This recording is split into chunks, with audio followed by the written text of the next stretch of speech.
Clase 2. Organizadamente. Clase 6. Cómo la depresión afecta el cerebro. Hola, ¿qué tal? Ya estamos en el segundo módulo de nuestra autoterapia. Espero que los hábitos que implementaste en el módulo 1 te estén ayudando a sentirte mejor físicamente. Siguiendo con nuestro orden, en esta fase vamos a ver algunos temas relacionados a la neuropsicología, tanto para comprender mejor los daños que la depresión provoca en nuestro cerebro, como para discutir herramientas que nos ayuden a atenuar estos daños y comenzar un camino de autoconocimiento. Como vimos en la fase 1, muchos creen que el origen de la depresión es un desequilibrio químico en nuestro cerebro. En nuestra visión, el desequilibrio químico es un síntoma y no el origen de la depresión, ya que las causas se encuentran en las partes más profundas de nuestro ser. Sin embargo, eso no quiere decir que debemos ignorar el síntoma. De hecho, es importante comprender cómo la depresión afecta a nuestro cerebro, ya que es el comando central de nuestro organismo.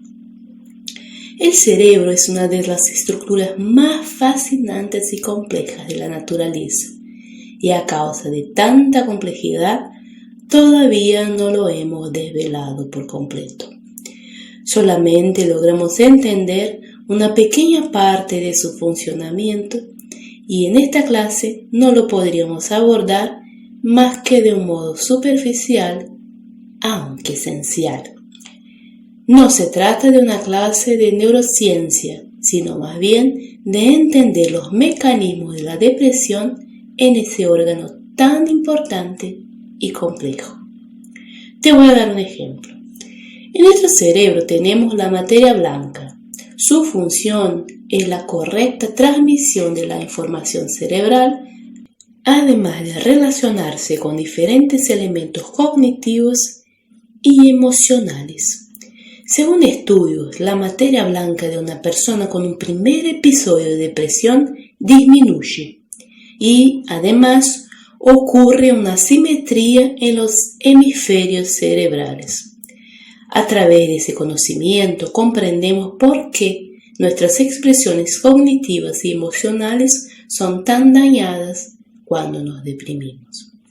La materia gris también se reduce significativamente y, dado su función vital de receptora del raciocinio y de la memoria, es posible explicar algunos de los síntomas de la depresión, tal como el raciocinio lento y el daño en la memoria.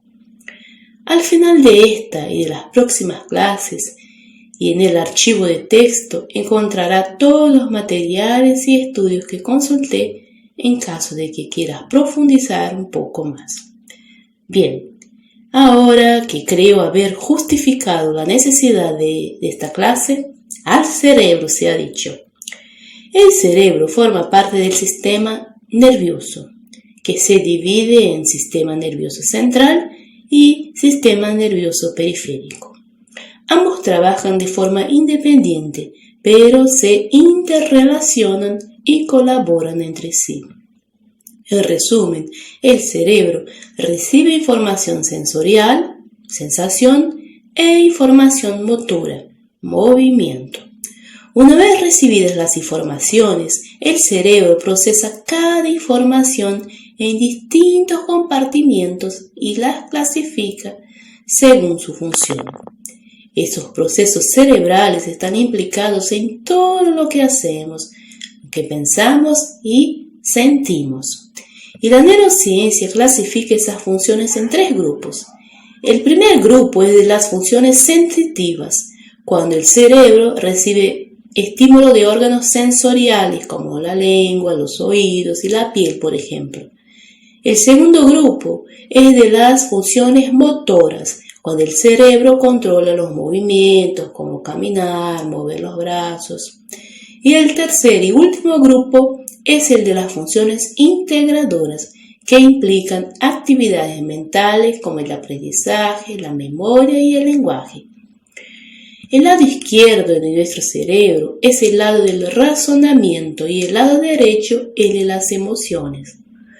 En un cuadro depresivo, el sistema límbico, también llamado por muchos de cerebro emocional, es la parte más afectada. Veamos cuáles son las principales alteraciones en el sistema límbico o cerebro emocional de una persona deprimida. Una de las partes afectadas en el cerebro de una persona con depresión es el hipocampo. El hipocampo actúa en los procesos mentales relacionados a la memoria. Cuando comparamos el hipocampo de una persona sana al de una persona con depresión leve, es posible notar un volumen menor en el hipocampo izquierdo de la persona con depresión. Fíjense que hablamos de una depresión leve y aún así el cerebro ya sufre una alteración. Un artículo publicado en una escuela de medicina de Harvard explica que el hipocampo de una mujer con depresión es entre un 9 y un 13% menor.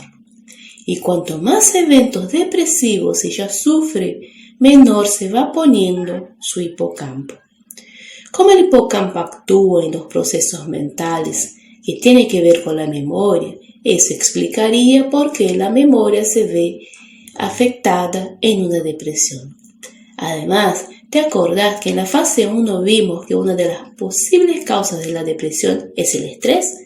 Bien, la frecuente exposición al estrés perjudica el crecimiento de las células nerviosas en el hipocampo. Y cuanto menos células nerviosas hay también menos comunicación y actividad en esa área del cerebro. Otra parte del cerebro que es muy afectada por la depresión es la amígdala. La amígdala está estrechamente vinculada a las emociones.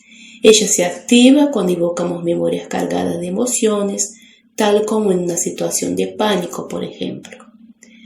Cuando una persona sufre de depresión, la actividad de la amígdala es muy intensa y si la depresión se hace muy larga, la intensidad todavía continúa.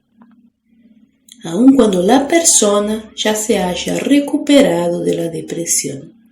Dada la vulnerabilidad de la amígdala, aunque hayamos superado la depresión, este conocimiento es fundamental para comprender el mecanismo, tomar conciencia de que puede haber recaídas y aprender a evitarlas a los primeros indicios.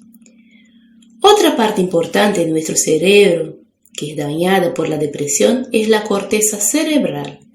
En personas con depresión, esta parte llamada corteza orbitofrontal disminuye hasta un 32% de su volumen, es un montón. Una de las funciones de la corteza orbitofrontal es la capacidad para motivarse, tener iniciativa. Con su volumen tan comprometido, es posible comprender la falta de motivación que caracteriza a una persona que atraviesa una depresión. Las células gliales son otra parte del cerebro cuya densidad también se reduce, pero hablaremos de su rol más adelante. Ya la corteza cingulada anterior sufre disminución en personas con depresión grave. Según una investigación de la Universidad de Cambridge, esta parte del cerebro se relaciona al aumento de emociones negativas y a la reducción del placer en personas deprimidas y ansiosas. Vamos a comprender un poquito mejor cómo esas alteraciones ocurren. Estamos hablando del sistema nervioso, ¿cierto? Por tanto, hablamos de nervios. Cada nervio está compuesto por una red de neuronas. ¿Y qué son las neuronas?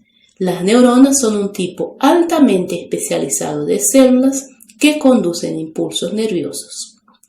Para facilitar, vamos a llamar los impulsos de informaciones. Las informaciones necesitan mensajeros que la comuniquen. Los mensajeros son los neurotransmisores. Los neurotransmisores son como mensajeros químicos que trasladan, estimulan y equilibran las informaciones, o sea, los impulsos nerviosos entre las neuronas. ¿Me seguís? Las neuronas necesitan comunicarse y quienes se encargan de transmitir sus informaciones son los neurotransmisores. Los neurotransmisores, por tanto, se tienen que comunicar entre sí y esa transmisión de neurotransmisor a neurotransmisor se llama sinapsis. ¿Vamos bien hasta ahora? ¿O ya tenemos confundidos a nuestros neurotransmisores? ¿Te acordás que hace poquito hablamos sobre las células gliales? Que su densidad baja de volumen en personas con depresión grave. Bueno, las células gliales participan en ese intercambio de informaciones. Ellas dan soporte a las neuronas, poseen una influencia metabólica en ellas y pueden influir en su maduración y en su funcionamiento. Si las células gliales se desequilibran, afectan las neuronas y pueden generar una predisposición a la depresión grave. La severidad de la depresión también se relaciona con un mayor metabolismo de la glucosa en diversas regiones del cerebro, así como también con los síntomas como la falta de ánimo, los pensamientos negativos y la falta de motivación, entre otros. Como podemos ver, el funcionamiento de nuestro cerebro depende de una compleja red de, entre comillas, operarios. Si uno de ellos falla, compromete toda la cadena. En el caso de la depresión, los operarios mensajeros, es decir, los neurotransmisores, cumplen un rol fundamental, tanto que los antidepresivos actúan más directamente sobre ellos. Si todavía seguís firme en tu propósito de comprender mejor qué te está pasando, no podemos pasar por alto los neurotransmisores. Imaginemos que tenemos una fábrica de juguetes y tenemos cierta cantidad de juguetes encargada para una fecha específica. Según la cantidad de trabajo y el plazo que tenemos, deberíamos contar con un equipo de trabajadores que garantice que el trabajo se haga en tiempo y forma. Pero ¿qué pasa si es mucho trabajo y armamos un equipo pequeño o mal distribuido? La producción se verá afectada, ¿verdad? Bien, también es así con los neurotransmisores. Cuando el cerebro libera cantidades inadecuadas de algún neurotransmisor, se genera un desequilibrio en el organismo. Pero para que esta clase no se haga tan larga y para que no tengamos un exceso de informaciones, hablaremos de los neurotransmisores en la próxima clase, ¿de acuerdo? Bien, hasta acá llegamos. No te olvides de completar el depresómetro, realizar las actividades propuestas, alimentarte bien, hacer ejercicio físico y meditar. Si fallaste hoy, retómalo mañana. No te culpes, pero tampoco te subestimes. Vos podés. Nos vemos en la próxima clase. Si el contenido de este video te pareció importante, puedes acceder a todas las planillas y ejercicios del curso de autoterapia holística para personas con depresión. Además de las planillas, puedes participar en un grupo exclusivo donde comparto herramientas valiosas y contesto las consultas de los miembros. Si deseas una atención personalizada, puedes agendar una sesión individual conmigo para ayudarte a acelerar el proceso de sanación. Utilizo herramientas como la radiestesia terapéutica, el tarot terapéutico y la astrología, entre otras. Los detalles están en la descripción de este video. Si crees que esta información puede ayudar a otras personas, deja un me gusta, suscríbete al canal, déjame un comentario, acciona la campanita para enterarte de los videos nuevos y compartirlo en tus redes sociales. Por cierto, soy Marina, fundadora de Espirales Ser Integral. Nos vemos en el próximo video.